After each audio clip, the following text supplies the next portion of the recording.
Hey there, survivors. Thanks for tuning in to tonight's episode. If you're new here, please consider subscribing. It really helps me keep these stories coming. And while you're here, let me know in the comments where you're listening from. Now let's get started.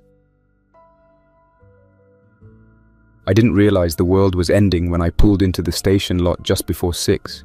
Rain had come through overnight, left the pavement glossy. The morning crew was still inside, airing that story about local water rates. I waved at them through the glass. No one looked up. Maybe they didn't see me. Upstairs, everything was quiet. Too quiet for a newsroom 5 hours from prime time. The screens were on. The air hummed with fluorescent light, but half the desks were empty. I thought maybe it was another flu wave. We'd already lost 2 field reporters last week, both of them coughing by Thursday, gone by Friday. Then I saw him. A man in a black suit, clean-shaven, government haircut, standing in my office doorway like he owned it. He didn't flinch when I walked in, just nodded once, flatly, and handed me a sealed folder. "Jamie Ruiz?" he said. I didn't answer, not right away. I scanned the folder. No agency letterhead, just a stamped label. Priority Federal Liaison Script Control. I opened it and flipped through. 5 pages of language directives, timing blocks, instructions for how anchors were to phrase outbreak-related news segments. I recognized none of it. "This isn't ours," I told him. "We don't run scripts from outside sources unless we've verified." "You'll run this," he said, starting with the 5 o'clock health segment. He walked past me like I was part of the furniture, didn't introduce himself, just went to the control room and started talking to Derek, one of our lead prompter techs. I followed, asked Derek later what he said. Didn't say much, just uploaded something and told me not to touch the server for the rest of the week. By noon, the whispers started. Producers were saying 3 affiliate stations in our network were given the same order. 2 in the south, 1 in the northwest. Same sealed folder, same man in black. No explanations, just scripts about unusual seasonal illness trends, regional containment, and calming language. By 2 o'clock, our lead anchor, Hallie Grant, came to my desk. She looked pale. "Jamie, this thing they're making me read at 5. What's actually going on?" I didn't have an answer. At 5 o'clock sharp, we went live. Hallie stared down the camera and read the federal copy line for line. No ad-libs, no clarifications, just pre-cleared sentences delivered with a steady voice. The kind of broadcast you'd forget within the hour, until she reached the 3rd paragraph. Local residents may notice a temporary increase in emergency vehicle presence due to ongoing community wellness operations. This is normal and not cause for alarm. Normal? No one had said anything about emergency presence. No alerts from the city, nothing from police or fire. Hallie glanced at me from the desk. I nodded once, as if that would help. We stayed live for another 23 minutes, reading what amounted to nothing. After the broadcast, Hallie slammed her script on the desk. "Jamie, I've been doing this for 11 years. That wasn't a flu update." I tried to tell her I knew. I told her I'd look into it. Told her to go home, rest. She didn't argue. That night, I stayed late to review the footage from the past 48 hours. We'd gotten some cell clips from a freelance stringer in Westport, people fainting in parking lots, some being wheeled away by EMTs in hazmat suits. No reports on the wires. Nothing about a containment order or a pathogen. I loaded one clip into the edit suite. 30 seconds, taken just after midnight at a gas station on River Road. A man's collapsed on the pavement. His hands are twitching. Someone steps in to help, then flinches back. The man's jaw starts opening too wide, like it's been broken. His eyes roll back and then he lunges. Not like a seizure, more like he's chasing something. And the person filming, you can hear her start whispering, "He bit her, he bit her." I watched it 3 times. At 12:41 a.m., my email lit up. "Do not air. Federal Review Order, G-Series, Clip 134. Violation may result in license action." How did they know I had it? I shut down the suite, took the flash drive, locked it in my desk. My phone buzzed. Text from Derek. "FBI in the server room. They just pulled our backup logs." I didn't go home that night.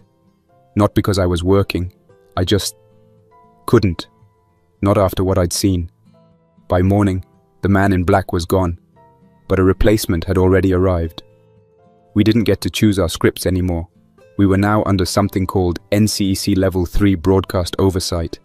No one told us what NCC meant. Outside, the sirens were constant. Helicopters started flying lower. The sound had changed. Less of a smooth patrol rhythm, more like circling, dipping, watching. Every few hours, a military Black Hawk would slice overhead, then vanish behind the rooftops toward the east. People in the building had started flinching when they heard the blades. Even the janitorial staff had stopped their usual chatter. I remember walking past the break room and seeing two of them watching the news feed from one of our competitors. The screen had been frozen on a wide shot of an empty downtown street, yellow tape fluttering across the corner of the frame, but no audio. I stood in the doorway and listened. Nothing but the air vents humming. That was Tuesday. By Wednesday, Channel 6 wasn't really a station anymore. Not in the way people thought of a news station. No more live field reporting. No more breaking stories, unless they were pre-approved by the liaison team. We still had the anchor desk, the graphics team, the cameras and lights, but the soul of it was missing. We weren't reporting. We were reading. The morning meeting took place in the green room. No coffee, no bagels. Nobody asked why the door was closed this time, or why the windows were covered. Only a few of us even spoke. "National Guards at the old ferry terminal," said Tom, one of our overnight editors. "Saw 3 trucks roll in before sunrise." "Guard?" I asked. "Not just state troopers?" No insignia I recognized, and they weren't carrying less lethals. I didn't reply. The clipboard in my lap held a printed run of the day's show order, each segment marked with override, and a set of bullet points written in government language, too clinical to be accidental. One line stood out. Avoid terms like infection, bite, spreading, zombies, reanimation. Use, community response, public health guidance, disturbance-related injuries. It would have been funny if it wasn't real. I crossed out the word zombies with my pen even though we weren't going to say it anyway. It just felt wrong seeing it printed like that. Like someone in a suit somewhere had made a decision that those words were now taboo. That same afternoon, I got a message from a contact at the University Medical Center, Dr. Miranda Quezada, trauma lead, someone I'd interviewed 2 years ago during a major train derailment. Her text was short. "Jamie, I don't know what they told you, but this isn't a virus. We've seen neural decay on patients before death, like the brain is being rewritten. It's not flu. It's not rabies. Stop saying that." I tried to call her, straight to voicemail. We were already prepping the evening rundown when one of the floor assistants, a kid named Kenny, ran up the hall from master control. I hadn't seen him since Monday. He was out of breath and visibly sweating, even though the building's AC was running full tilt. "Someone hacked the sat link," he said. "There's a loop playing over the primary relay. I think it's coming from somewhere in-state. Not us, not national." "What loop?" I asked. He just pointed at the hallway monitors. We walked together, fast. Down in the engineering wing, the monitors flickered, glitched, and resolved into a wide, stationary camera shot. Looked like a home office. No banners, no logos. A man sat in front of the camera, mid-40s, unshaven, wearing a red windbreaker. He spoke in a whisper, but the mic was strong enough to catch every word. "If you're seeing this, do not go to any designated assistance zone. Do not trust the buses. The screenings are not medical. They are trying to slow panic by bottling it. My sister was one of the doctors assigned to the civilian checkpoint outside Ridge Park. That's gone now. She tried to warn me. Please, do not trust what's on the news. It's worse than that." He looked over his shoulder, then reached forward and disconnected the feed. The screen cut to static. "Where did that come from?" I asked Kenny. He shook his head. "Same relay as the Department of Emergency Broadcasts. It piggybacked in." "Can we record it?" "I already did." I told him to get it off the system, to pull it onto a flash drive and unplug the workstation. He hesitated, asked me if we were going to run it. I didn't answer, because I knew we wouldn't, and by midnight, we couldn't. That night was the first of the brownouts. Power in the upper floors flickered. Cell service died for nearly an hour, then returned. Barely. The internet was choked down to nothing. Our backup satellite system, normally used for live field uplinks, was blocked. Every time we tried to patch to the network server, we got a dead connection and a red warning. Primary path restricted. Please contact your federal liaison. Only no one knew where he was. Derek said he'd left around 4, said something about a containment protocol. No forwarding contact, no handler, just gone. The door to his makeshift office was locked, and someone had taped a sheet over the window. No one knew what was inside. I went home just before 2 a.m. Thursday. First time I'd left the station in 3 days. I hadn't packed a go bag, hadn't charged my phone fully, hadn't done a grocery run. The streets were quiet, too quiet, and all the traffic lights were flashing yellow. I passed a grocery store on 9th Avenue. 2 patrol cars in front. No headlights. Just officers sitting inside the vehicles, staring at the building. When I turned the corner to my place, I saw what the rumors were about. A neighborhood health checkpoint had been set up near the old rec center, just 4 blocks from my apartment. Tents, camouflage trucks, tall lights powered by noisy generators, civilians standing in line. Some were coughing, but not all. Others looked off, tense, like they knew something wasn't right. I kept my eyes forward and didn't stop. Inside my apartment, everything was still. I poured water into the kettle and just stood there, listening. My neighbor's dog wasn't barking. No sound from the street. When I turned on the radio in the kitchen, all I got was static on the local news frequencies. I finally found something on a lower FM band, a calm male voice repeating, "This is an emergency civil alert. Remain indoors. Do not attempt to leave your residence after 10 p.m. Stay tuned for further instructions." It looped every minute, then silence. I turned off the radio. At 3:40 a.m., someone pounded on the door. Hard. 3 times. I didn't answer. The hallway was quiet when I finally opened it, hours later. Just a single smudge on the doorknob. I wiped it off with an old dish towel and threw the towel into a trash bag. Back at the station by noon, the situation had shifted again. Half the newsroom didn't show. Our makeup lead, Janine, was gone. Hallie never came back after her last segment. Her desk was cleared out. No one even told me. The newsfeed we ran that day was nearly identical to the last. Federal copy, carefully worded PSAs, repeating emergency numbers that rang endlessly. No new footage, no live segments, no weather. Someone pulled me aside.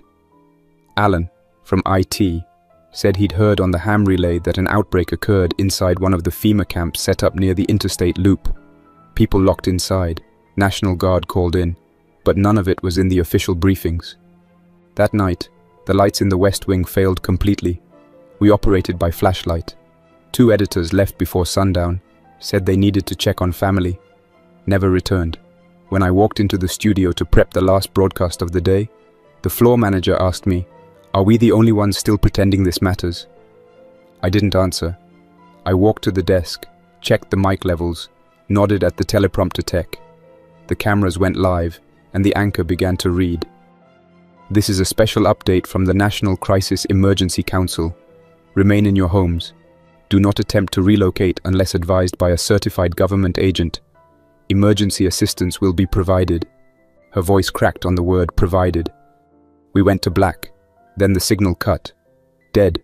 Mid-broadcast. That was the last night we transmitted on schedule. And it was the last night I saw the newsroom intact. When I stepped into the building Friday morning, something was wrong with the air. It wasn't the HVAC. It still hummed faintly above, though the lights on the lower floors were dimmed to emergency mode. It was the silence. A different kind than before. The kind that hangs after something has broken. The lobby was empty. No receptionist. No badge check. The security desk monitor looped frozen footage of the parking garage. I recognized one of the camera angles. It was pointed at the van we used for remote uplinks. The back doors were open. Nothing moved inside. The elevator wasn't working. I had to take the stairs. My legs burned by the 6th floor, but I kept going. When I reached the newsroom level, I found the main hallway door propped open with a chair. The lights overhead were flickering, I hesitated just outside, listening. A muffled radio crackle, something shifting, then a voice from deeper in the building. Sharp, urgent, not yelling, but close. I stepped in, slowly, staying near the wall. The main newsroom floor was half lit, monitors dimmed to screensaver blues, chairs overturned, coffee cups still half full. It looked like people left in a hurry. I moved past the editing bay. There were cables trailing across the floor. A laptop was smashed against the doorframe. No blood, no obvious signs of violence, just wreckage. In the producer's pit, I found Derek. He was crouched behind one of the desks, trying to get a signal on a handheld transceiver. His face was drawn tight, shadows under his eyes like bruises. "Jamie," he said, "you're still here." I didn't know what else to say. I asked him what happened. "They came in around 4, he said. "Feds, not liaison types, guys in full tactical, no insignia. Told everyone to shut down all feeds, lock out external comms, confiscated the SAT drives. One guy went straight for server room, pulled the RAID array right out the rack." "Did they say why?" "They didn't say anything, just kept moving. No names, no IDs. One of them had a case handcuffed to his wrist, the kind you see in spy movies." He paused. "2 producers tried to leave early. I think they were trying to sneak out the back stairwell. We never saw them come back." I moved toward the anchor desk. The chair was tipped. The prompter screens were cracked. On the floor, one of the federal briefing folders lay open, same kind as before, but this one had only 1 page. A printed sentence in bold. "Do not transmit under any circumstance. Failure to comply will be considered a national security breach." There was no signature, no agency, just a black stamp at the bottom. NCC V42, final. Derek followed me to the tech booth. The studio's internal system was still running, but the signal path to the network was fried. He showed me a burnt coaxial junction pulled from the wall. "They didn't just disable us," he said. "They made sure we couldn't bounce anything out, not even on shortwave." "What about direct-to-uplink?" "Dead. Both dishes jammed. They microwaved our fallback channel too." I leaned against the frame, thinking. In the silence, I became aware of something else. Movement above us. Not the creaks of old infrastructure, but real movement. Weight, boots. I looked at the ceiling. The light panels rattled faintly. We weren't alone in the building. I asked Derek if anyone was still upstairs in the offices. No one. Legal bailed Thursday. HR never came in today. I think most people got the message. A hallway alarm chirped once, then cut off. Derek flinched. We didn't speak for a moment. Then he said, "I want to show you something." He took me down past Studio B, past the graphics suite, and into the old archive vault. Years ago, the basement vault had been where we kept tapes, reels, old promo segments. Now it was just storage. Dusty boxes, decommissioned gear. But someone had cleared a space in the back corner. A single desk, a folding chair, a backup server plugged into a generator stack. Derek tapped the screen. A file opened. Video. No timecode. Just a fixed angle shot of a loading bay. Night vision engaged. There were 6 people in the frame. Civilians. 1 woman in hospital scrubs. Others in coats. One with a blood-soaked towel around his neck. They weren't moving. They weren't dead. But they were off. Shaky. Slack-jawed. One of them had his arm twisted behind his back at a wrong angle, but didn't seem to notice. Another kept opening and closing her mouth like she was tasting the air. Then the bay doors opened. Someone entered. Full tactical gear, gas mask, carrying a thermal scanner. He stepped in, scanned each person one by one. When he got to the man with the twisted arm, he hesitated, raised a flare gun. The camera jerked, static hit. When it came back, the 6 were gone. "I pulled this off a local hospital's network node," Derek said. "Their security camera log. I only got this one clip before the feed was scrubbed." I watched it again. I noticed something the second time. The eyes. They weren't clouded over like in horror movies. They were clear, sharp, focused, but wrong, too still, too direct. "What are they?" I asked. "Not sick," Derek said. "Or not just sick. This isn't about symptoms, it's about behavior. We left the vault in silence. Back upstairs, the main doors were sealed. We moved to the rear stairwell. Derek kept a fire axe in his grip. I held a flashlight, though my hand shook enough to blur the beam. Each floor down was darker than the last. On the fourth, we found dried footprints across the tile. Bare footprints. No shoes, no socks, just human outlines, dried into the dust like someone walked through the place slowly, silently, leaving no trail behind except those prints. We reached the ground level. The emergency lights near the loading dock still worked. We found one of the field vans had been ransacked, cables pulled, equipment taken, but the fuel tank was half full. That was when we heard it, outside, not near, but not far. A screech, not human, not animal, more like metal shearing, stretched through a throat. Then a low, rapid thumping. Derek whispered, "Upstairs." I hit the lock on the van and grabbed the spare comms unit from the back. We moved fast, quietly. No talking. Just the shuffle of feet on concrete and the stifled breaths we didn't want to hear out loud. Back in the stairwell, something changed. A smell, like burned rubber or old meat, spoiled, but dry. I stopped on the second floor and listened again. The thumping had stopped. Now it was footsteps. Real ones. Slow, methodical. Derek mouthed, "Third floor." We ducked into the AV lab and shut the door. Waited. The hallway outside creaked. Floor tiles flexed. We saw a faint shadow under the crack. Someone stood just beyond, then leaned forward. We could hear it sniffing the air. No sounds of breath. Just a dry rasp. Shallow, precise. The door handle moved. Once, twice, then silence.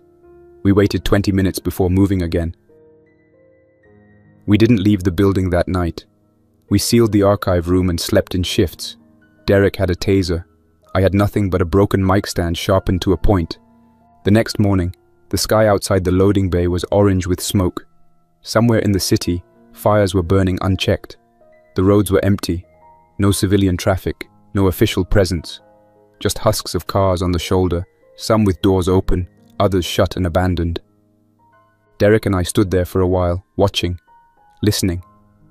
We heard one more scream, then another, then silence. "This is done," I said. "We're not getting back on the air." He nodded. We both knew it.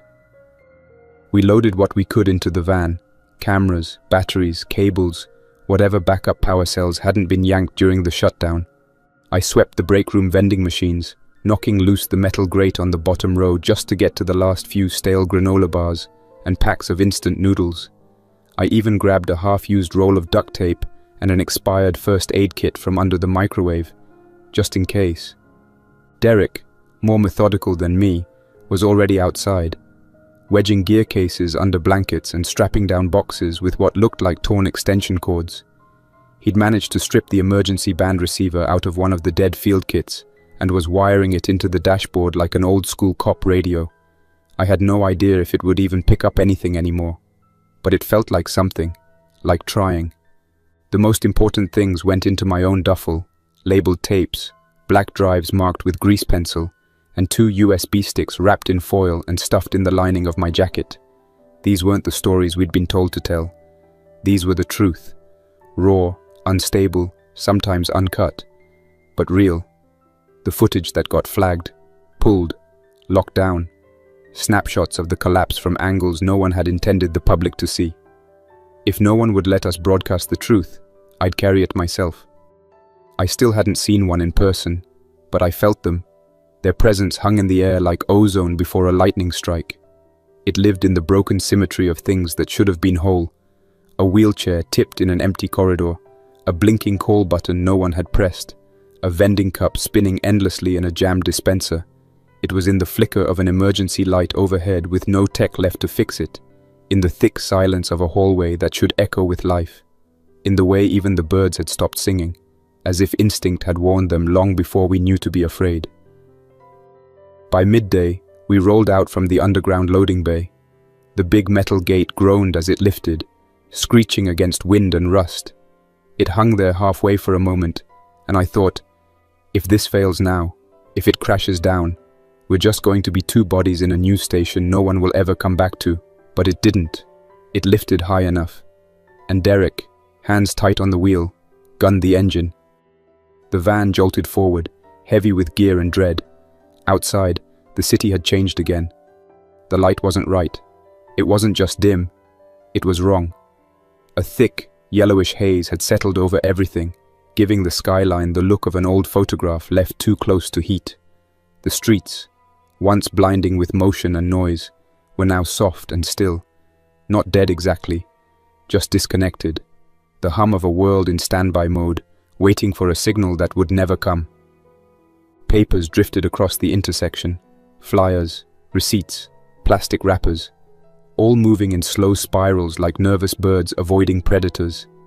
Every traffic light blinked the same dull amber, casting a sick glow on the intersections where no cars passed. Every storefront was sealed with some version of a lie. Closed for sanitization, back in 48 hours, stay home, stay safe. None of them had been touched in days. No graffiti, no smashed glass, not even footprints, not a city looted, a city abandoned. As if something deep and primal had rung through the bones of everyone at once, telling them to get out, to leave everything behind, and not look back. We kept off the main roads. Derek's hands gripped the wheel with quiet tension as we threaded through back streets and service alleys. Once, we passed a garbage truck on its side, wheels still spinning lazily. A torn biohazard bag lay half unwrapped nearby, its contents spilling across the street. Gloves, sealed tubes, a bloodied mask. Neither of us said anything. Derek mentioned he'd heard chatter over a shortwave channel. Someone had been broadcasting on an encrypted FEMA band from the north side of the city. Said the highways are no-go, he muttered. Blocked off by the guard in most places, some by accidents, others by... He didn't finish. I didn't ask. Every time we crossed another empty intersection, I scanned the rooftops, the balconies, the darkened windows for any movement. I wasn't even sure what I expected to see. A signal, a face, a rifle. We passed a playground near a middle school. The swing set sat in crooked silence. One of the seats moved, just slightly, back and forth in the still air. Not fast, not slow, just off, like it had been touched long after the rest of the world decided not to. Past that was a firehouse, its doors wide open, no trucks inside. An axe was embedded in the wall beside a rack of missing gear. On the pavement out front, white chalk lines were scattered and half washed away by grime. Not drawings, notations, measurements, human outlines. No bodies, just stains. In the rearview mirror, I kept checking our six. I don't know why. There was nothing behind us. No headlights, no bikes, no patrol cars. But I never shook the feeling. It followed us like static. Something under the skin of the world. Not quite visible, not quite audible. Just there. Once, Derek reached over and turned off the fan. He thought he heard something outside. Breathing maybe. Or whispering wind through the trees that lined the old industrial park we passed. I leaned toward the open window and listened. It was just silence, heavy and full of things unsaid. A shadow passed over us. We both jumped, but it was just a bird, a lone crow, wings beating hard, flying west towards something we'd already left behind. You ever think it's weird, Derek said after a long pause, that this doesn't feel like a collapse? I looked at him. It's not chaos, he continued. It's not screaming and fire and riots. It's just quiet, like the world folded in on itself and left the door open. I didn't respond, because he was right. It didn't feel like an explosion. It felt like an exhale that never turned back into a breath. Up ahead, a gas station loomed, its sign flickering. The doors were open, lights still on. We stopped long enough to scavenge water, wipes, some batteries from behind the counter. In the security mirror above the aisles, we looked like strangers, hollow-eyed, twitchy. I saw myself and didn't recognize the frame. Clothes smudged with soot, hands dirty, jaw clenched. There was a copy of the Daily Record on the counter, 3 days old. The headline read, "Containment underway, situation improving." A red stamp across the top read, "Official update." Underneath it, someone had scribbled with a marker, "Liars." We rolled out again. The van's engine coughed once, then steadied. The city kept stretching in all directions, but nothing felt alive anymore. It was a carcass still holding heat, and somewhere out there, beyond the next turn, or the one after, we knew we'd run out of road. We made our first stop at Hallie's apartment. I wanted to see if she was still there, if she'd made it out. The front door was shut, deadbolted. We buzzed the intercom. No answer. The lobby windows had been taped in a crisscross pattern, probably to prevent shattering. I left a note tucked under the door. "Still working. If you're alive, find us. JR." We didn't stay long. Being stationary made us nervous. By late afternoon, we reached the edge of downtown. The financial district had gone dark. Every skyscraper we passed was blacked out. No elevators, no lobby lights, no motion behind the glass. Even the banks had been emptied, not looted, but simply shut off, like someone had pulled the plug on the entire block. That's where we saw the first signs that something worse had happened. A city bus rested at an angle across the intersection of 12th and Grandview. One side of it had been scorched, charred streaks across the windows, melted rubber pooling beneath the tires. The front windshield had been kicked out from the inside. On the street, dried streaks of something dark, blood probably, painted looping arcs toward the gutter.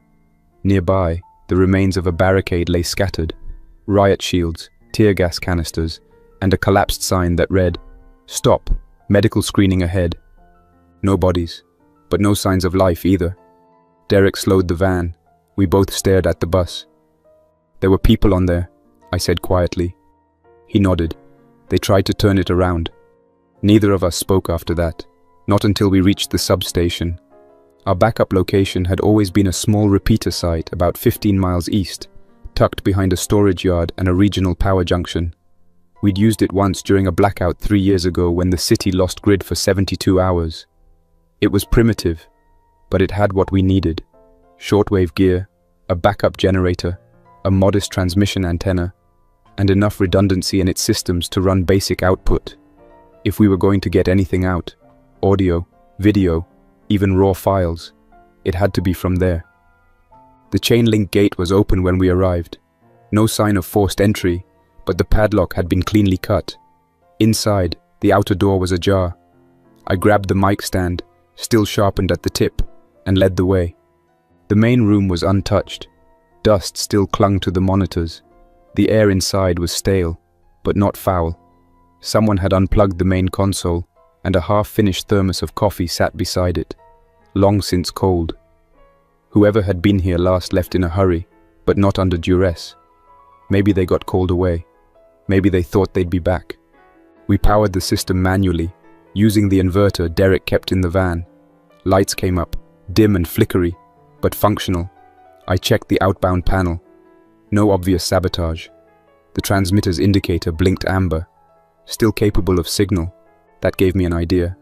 If we couldn't broadcast full video, we could still send compressed frames, snapshots. We could pick the most incriminating images, layer them with time codes, broadcast stills over looped radio frequencies, bury them into the bands used for emergency alerts. "People are listening," I said. "If we show them something real, just once, it might stick." We got to work. I loaded one of the hard drives into the decoder unit and pulled up the footage. Not the polished stuff, not the studio interviews or B-roll, the real material.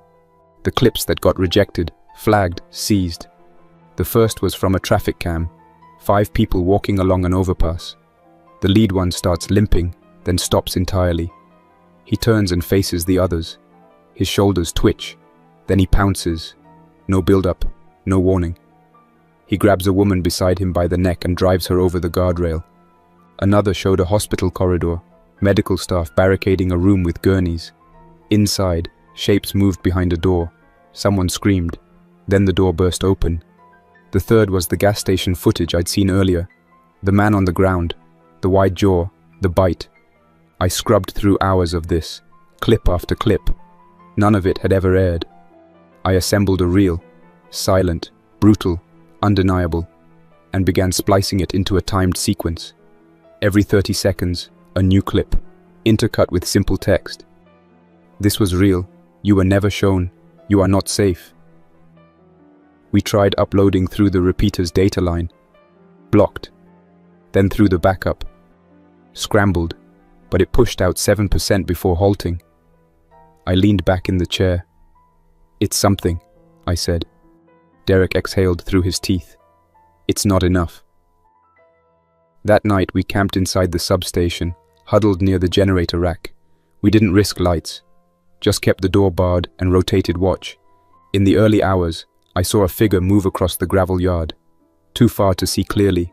It didn't run, just moved. Smooth, like it was drifting.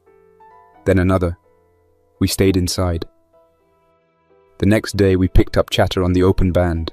It was faint, half garbled, but one phrase came through clearly. Zone 4 compromised. Units advised to withdraw. No civilian extractions. Broadcast containment has failed. We exchanged a look.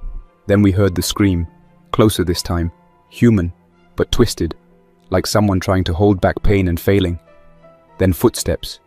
Fast, bare, slapping against gravel. Then silence again. Derek turned to me.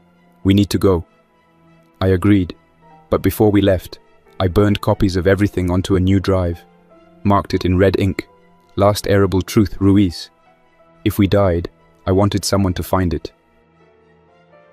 We packed the van again. No destination this time. Just away from the station, away from known broadcast zones. The government wouldn't let the story out. Not willingly. There was no point in following major arteries anymore. The freeways had long since become choke points, either sealed by barriers or jammed with the dead weight of vehicles left mid-flight. Derek pulled up an old map and plotted a course east, tracing narrow backroads and utility corridors. His plan was to bypass the checkpoints and make it to the outskirts of the city, maybe even beyond the suppression zone. If we could find one ridge or relay tower they hadn't knocked out, we'd have a shot at getting a wide signal out. We drove in silence for most of the morning. A breeze moved the smoke around, giving brief moments of clarity between blocks of haze. Somewhere along the way, we passed an abandoned patrol car with all 4 doors open. No signs of damage, no blood. Just sitting in the middle of the road like the officer had stepped out for lunch and never returned. The roof lights still blinked red and blue, casting lazy strobes over the cracked asphalt. Around noon we passed through what used to be a shopping district. Most of the storefronts had been ransacked. Windows broken, mannequins toppled, but not all the destruction looked random. Some of it looked intentional, controlled. Power junctions melted with thermite, security cameras shattered but left in place. One large appliance store had every piece of broadcast-capable equipment missing, racks stripped to the walls. It wasn't looters, it was cleanup, suppression. I knew the signs. I'd covered those types of operations abroad, back when information dominance was still just a phrase in briefing rooms. We rolled past them and continued east. By 2 in the afternoon, Derek said we were 10 minutes from a service turnoff that would lead us under a rail overpass and toward an old repeater tower he remembered from his college internship. It was when we reached the overpass that everything began to change. The road curved gently toward a narrow intersection that dipped into a small industrial corridor. Auto shops, parts warehouses, and a county waste depot. At the bend, we saw them. Ahead, stretched across the intersection, stood a military checkpoint, concrete barriers forming a wedge, sandbags stacked along the shoulders, and 2 tan Humvees idling just inside the barricade. A trio of soldiers stood near the center of the road, rifles lowered but ready. Their posture wasn't relaxed. No hand waves, no traffic guidance. Just 3 armed men watching a dead road. We were maybe 80 yards out when they noticed us. "Turn around," I said. "Now." Derek didn't speak. He simply twisted the wheel, moving us into a wide arc to loop around and backtrack the way we came. That's when we heard the first pop, not a warning shot, a crack, then another. One of the side mirrors exploded in a spray of glass. The van swerved. Derek floored the gas. The tires barked against the pavement as we tore forward into a tighter loop, ducking down into a side alley behind a welding supply shop. Bullets clanged off the rear bumper as we disappeared behind the corrugated walls. "What the hell was that?" Derek hissed. They didn't want us backing out, I said. They wanted us stopped. I checked my side. No blood, just adrenaline and noise in my ears. Derek pulled the van into a narrow garage behind the building, killed the lights, and coasted to a stop. We sat in the dark for a moment, breathing, listening. No shouts, no boots, no radios, just distant wind and the crackle of old flyers twisting in the air. I cracked the side door and peeked through a busted window. The street behind us was empty, but the checkpoint was still visible from the corner. 2 of the soldiers had moved forward, one crouched behind a barrier, rifle raised and scanning. I reached back for the field lens from our camera kit and trained it down the street. That's when I noticed it. They weren't watching us. They were watching something beyond us, past the buildings, past the alley. One of the soldiers raised his hand to signal something, then turned. Another crack of gunfire, but not aimed at us. Then a burst. Automatic, short, controlled. I looked back at Derek. Something's coming. We didn't wait to find out what. We moved through the rear exit of the shop, staying low, cutting through the warehouse lot, ducking under rusted scaffolding, and slipping behind dumpsters. The van was compromised. The gear was still inside, but if we stayed with it, we'd just become targets again. As we moved, I heard a new sound. Not the gunfire, not the boots. A different sound, a dragging rhythm. A low, pulsing shuffle, like shoes skimming pavement in uneven strides. Then the occasional thud, like something heavy hitting metal, but not with force, with persistence. Repetition, like probing. We crouched behind an old delivery truck, watching the alley mouth where we'd come in. The first one emerged slowly, almost casually. A man, or what had once been a man, shirtless, skin pale and tight across the frame, jaw slack. His feet were raw, leaving dark prints behind. His right leg dragged at a crooked angle. But he didn't seem to notice. Behind him came another. This one moved faster. A woman in a shredded red blouse, hair caked in something dark, arms stiff. Her head ticked to the side in an unnatural motion. Fast, then still, then fast again, like a puppet with a broken string. Derek's breath hitched beside me. I didn't speak. I couldn't. We watched as they reached the barricade. One soldier opened fire, controlled, short bursts. The man dropped. The woman didn't. She took 3 rounds to the chest, spun slightly, then kept moving. Another soldier shouted something. Couldn't make it out over the echo, but he stepped back. Then more of them came. From side alleys, from doorways, from behind parked vehicles. 10, 15, some limping, some running. All converging toward the barricade with no hesitation, no cover, no communication. Just forward motion, mouths open, limbs stiff. The soldiers opened fire in full. Muzzle flashes lit the barricade. But not all of the infected dropped. One leapt over the hood of a Humvee like it didn't know gravity mattered. Another smashed face first into the barrier, teeth cracking against the concrete. I couldn't move. I wasn't watching a riot. I wasn't watching an outbreak. I was watching a shift in the laws of the world. The soldiers panicked. One of them fell. 2 more backed into the Humvee, firing point blank into something that kept crawling even as chunks of it came apart. The one who had signaled earlier screamed as his rifle jammed. Derek grabbed my arm and whispered sharply, "Jamie, now, back through the shop." We moved in silence, cutting through the warehouse again, this time deeper. The noise behind us grew louder, gunfire, then screaming, then nothing at all. We reached the rear wall, found a broken service ladder, and climbed onto the rooftop. From there, the street opened wide before us. Smoke curled upward. One of the Humvees was on fire. No soldiers in sight. But the infected were still moving, not running anymore, just spreading, fanning out like spilled. And I finally saw their faces. Not monstrous, not twisted into rage, just empty, hollow, dead in every way except motion. I leaned against the rooftop wall and whispered, "Now I've seen them." We stayed low and waited for nightfall. And for the first time since this all began, I no longer wondered if the news would ever go back on air. From the rooftop, we watched the infected drift. That's what it looked like. Drifting. Not aimless. Not curious. just standing until something gave them cause to move. They didn't search like people do. They didn't shuffle randomly like we'd seen in old movies.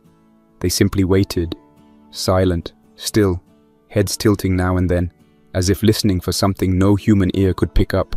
The street that had erupted in fire and gunshots an hour earlier now looked like a war museum. Burnt-out vehicles, shattered glass, debris from panicked retreat, and in the middle of it, a dozen of them stood in place, motionless. Some turned slightly, some remained frozen, and one had its face pressed against the side of a truck like it had forgotten it was solid. A soundless tableau of death suspended in the glow of the burning Humvee. We stayed down, crawling behind rusted ductwork and the low concrete lip of the rooftop. Derek pulled a flattened box over himself to block any reflections. I did the same, holding still even as the smoke started stinging my eyes. We waited. 10 minutes passed, then 20. The sky darkened further as a curtain of heavy clouds gathered overhead. It threatened rain, but held back, leaving the air thick and electric. I checked my watch. 34 minutes since the last shot. Still no movement. "I think they've gone," I whispered. Derek slowly peeked over the edge, scanned the street below. "No," he whispered back. "They're still there." He passed me the lens again. I raised it and looked. He was right. They were standing exactly where we'd last seen them. Same poses, same slack arms. The fire had died down, leaving only drifting embers that caught in the wind like glowing snow. One of the infected swayed slightly, not because of any disturbance, but as if testing gravity. Another's fingers opened and closed slowly, over and over, like it was waiting for something to touch. "They're not patrolling," I said quietly. "They're just waiting." Derek exhaled slowly. We moved past them, quiet, one at a time. I nodded. There was no choice. We dropped down the backside of the building into a service stairwell that led to the alley. It was tight, steep, and the lowest landing was covered in soot, probably from earlier fires. At the door we waited again, pressed flat to the wall. No sounds, just distant groans of a city dying in pieces. Derek opened the door a crack and listened. I followed him out. We stayed low, sticking to shadows and tight gaps between buildings. Dumpster to fence, fence to burned-out SUV, SUV to loading dock. Every step felt deliberate. Every scrape of gravel or shoe against concrete made my throat tighten. We passed the outer line of the checkpoint, what was left of it. One body in camo lay face down, motionless. A rifle nearby, bent in the middle like someone had tried to tear it in half. I didn't look at the face. The infected stood just ahead, 10 yards away, between us and the only open route east. One leaned against the fender of the truck. Another stood inside the shell of a bus stop. Their faces were turned slightly, angled like animals catching scent. Still no motion. Derek gestured silently, move right along the storefront, then duck behind the row of newspaper boxes. I nodded, waiting for him to go first. He slipped past the corner like vapor, no sound, no stumble, just gone. I followed. We moved in short bursts, 5 feet, wait, 6 more, pause, then I stepped on it. A shard of glass beneath my boot gave a short, high crack, not a loud one, barely a whisper, but in that moment, it was deafening. The closest one turned instantly, no lag, no rising tension, just movement, abrupt, jerking, like a mechanism switching states. Its arms shot out slightly, knees bent, and it began to approach. Not in a run, in a straight, steady line. Another joined it, then a third. I froze. My body wouldn't respond, because I recognized one of them, even in the soot, even under the blood, even with the wounds along her face. I knew her. Janine, our makeup lead, the one who used to hum during sound check, who always had gum in her bag, who left without saying goodbye 2 days ago. Her hair was still clipped back, though half of it had matted to her skull. Her lower jaw hung open too far. Her walk had none of the rhythm I remembered. It was all wrong, all broken, but her eyes locked with mine. I couldn't move. I couldn't even blink. Derek came from the side, tackled me sideways into the shadow of a delivery bay. We landed hard. My elbow scraped against a wall. I opened my mouth to scream, but nothing came. He pulled me up, hissed, We have to go now." Then she was on him. Not Janine anymore. Just what she'd become. Her body slammed into Derek's shoulder with a force that didn't belong to someone in that condition. It wasn't a tackle. It was more like gravity itself had been rewired and now dragged her toward him with single-minded violence. The impact sent him backward, hard, his boots slipping on damp concrete. They hit the pavement together in a tangled heap of limbs and flailing arms. He shouted, not a cry for help, not even a scream, just a raw, guttural sound. The kind you make when your body is no longer asking questions, only reacting. He threw her off, or tried to. His elbow came up fast, caught her across the cheek with enough strength to spin her halfway, but she didn't reel. She didn't even flinch. Her head twisted sharply, almost unnaturally, and her fingers clawed back toward him before her body fully turned. I remember seeing her nails, those perfect French tips I'd noticed so many times in the makeup room, now cracked, jagged, dirt-packed, and digging into the collar of his coat. She didn't look angry. She didn't look like she recognized him.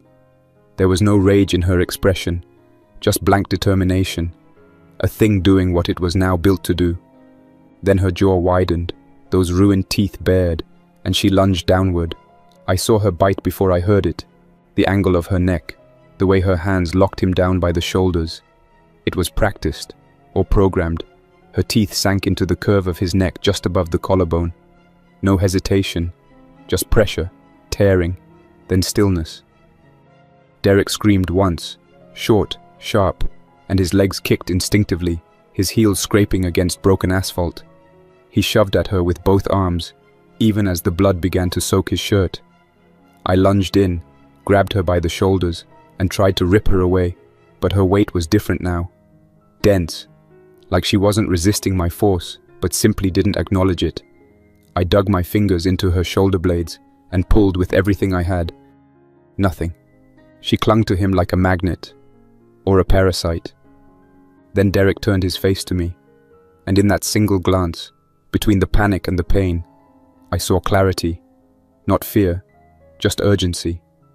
He grabbed my wrist, smeared with blood, and his grip locked down with more strength than I expected. His mouth moved. No gasp, no apology.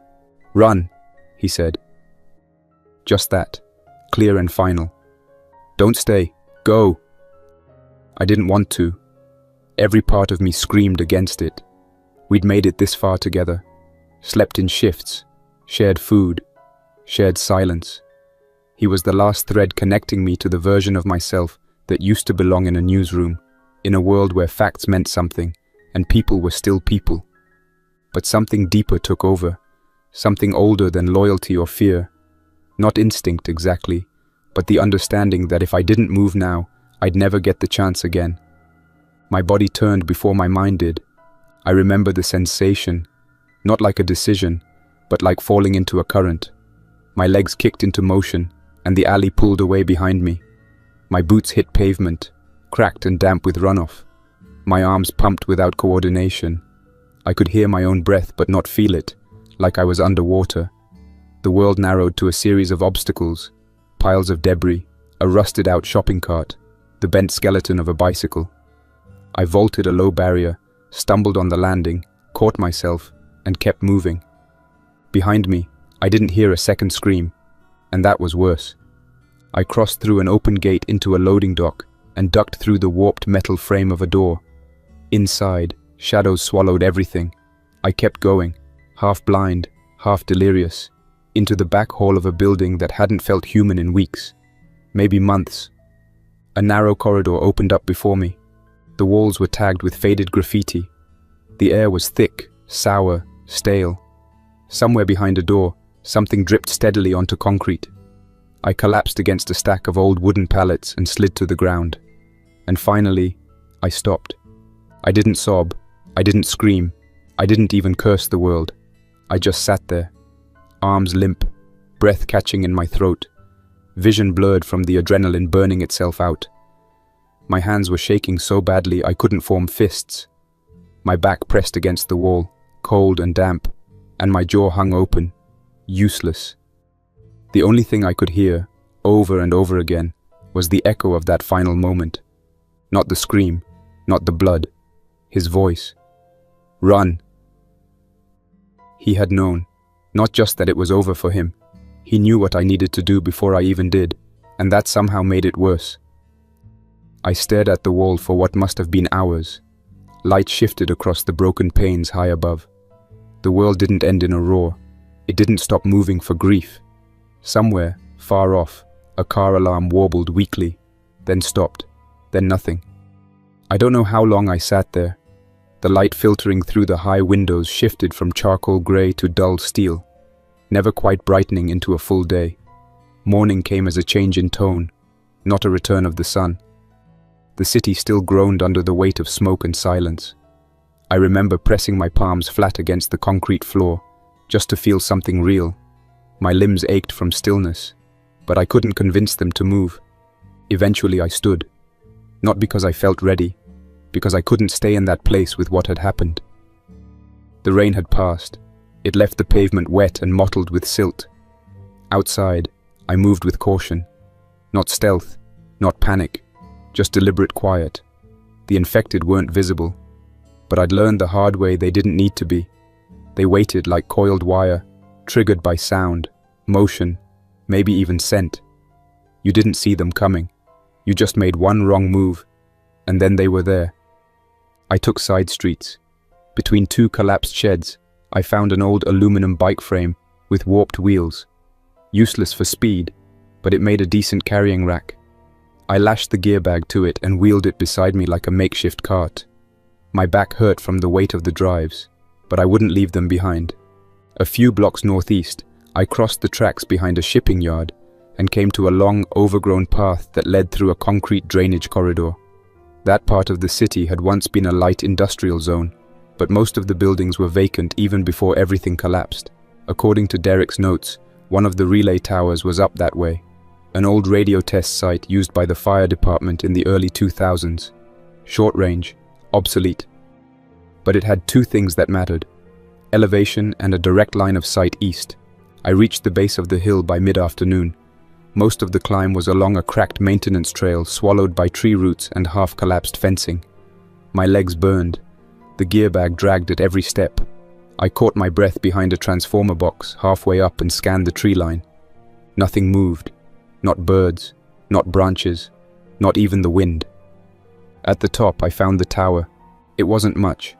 Just a 30-foot pylon with a bent dish and a wire-laced equipment box bolted to a concrete pad. Someone had tried to rip out the cabling months ago, probably for scrap, but the repeater itself was intact. There were solar panels overhead, and to my surprise, the backup battery still had charge. Not much, but enough to power the deck and maybe give me one shot at broadcasting. I unpacked everything, set up the microphone, plugged the drive into the deck. The system booted up with a low series of beeps, slow and sickly like an old man waking up from a coma. I linked the transmission module to an open band just above emergency weather frequencies. Not much reach, but maybe enough to hit an old car radio, a handheld, a station someone left on. I hit record. I didn't rehearse. I didn't plan. I just spoke. I gave them my name. I told them what I saw. I gave dates, places, names of the dead. I described what we weren't allowed to air. I said the words they'd banned from every newsroom I'd ever worked in. Infection, bite, spread, incurable, reanimation, mutation, collapse. I played the clips, one by one, unedited. No soundtracks, no headlines, just raw footage, police body cams, hospital hallways, the bus that burned. Derek's voice on the repeater. I said everything we'd been silenced for. Then I closed with one line. If you hear this, you're not alone, and you deserve the truth, even if it's the last thing I ever send. I reached for the transmit button, and that's when I heard it. A vehicle, not distant, not slow, fast. I ducked behind the repeater box, heart clawing for rhythm. It was a military vehicle, one of the new ones. Sleek profile, matte black shell, low exhaust. It didn't roar, it hummed. Quiet, efficient. It crested the hill from the south access road and pulled up not 50 feet from the tower. 3 men stepped out. No insignia, all in black, not infected. Worse, They moved like they'd done this before. One carried a short-barreled weapon with a mounted thermal optic. Another had a case tucked under one arm. The third held a tablet, scanning for signals. I stayed low. I reached to pull the drive from the recorder, but the light on the deck was red. Data transmission still active. The man with the tablet turned and pointed. "There," he said. "She's broadcasting." They advanced fast. I ran. No hesitation. I left the gear. I left the bag. I dove off the rear edge of the hill into brush so dense it sliced my arms on the way down. Thorns caught my coat. My boots sank into mud. But I didn't stop. A shout behind me, then a crack. Gunfire. A tree branch exploded beside my head. I scrambled sideways into a culvert and dropped low, crawling on hands and knees through muck and runoff. The light faded quickly under the overgrowth. I crawled until I couldn't hear the men anymore. Then I crawled farther. When I finally stopped, I was in the wreckage of an old drainage system. Brick walls slick with algae, moss underfoot. I leaned against a broken pipe and caught my breath. I'd left the broadcast. I'd left the drives. But I'd hit transmit. And somewhere, for a few seconds or a few minutes, the truth had gone out. I don't know if anyone heard it. I don't know if anyone believed it. But someone might. That night, I moved again. Crossed a field beneath power lines. Hid in a collapsed barn. Ate bread that was still soft in a plastic wrap I found in one of the abandoned cars, and some water. And when I finally found a place to fall asleep and rest, I dreamed about Derek. In the dream, he wasn't screaming. He was standing in the control room, headphones around his neck, laughing at something I said about the lighting. He was alive. The world was normal, and I woke up before I could remember how it ended. That's all for now. Thanks for listening. If you enjoyed this story, don't forget to like and subscribe for more unsettling creepypastas. Your support keeps my channel alive. Until next time, stay quiet, stay vigilant, and trust nothing, not even the silence.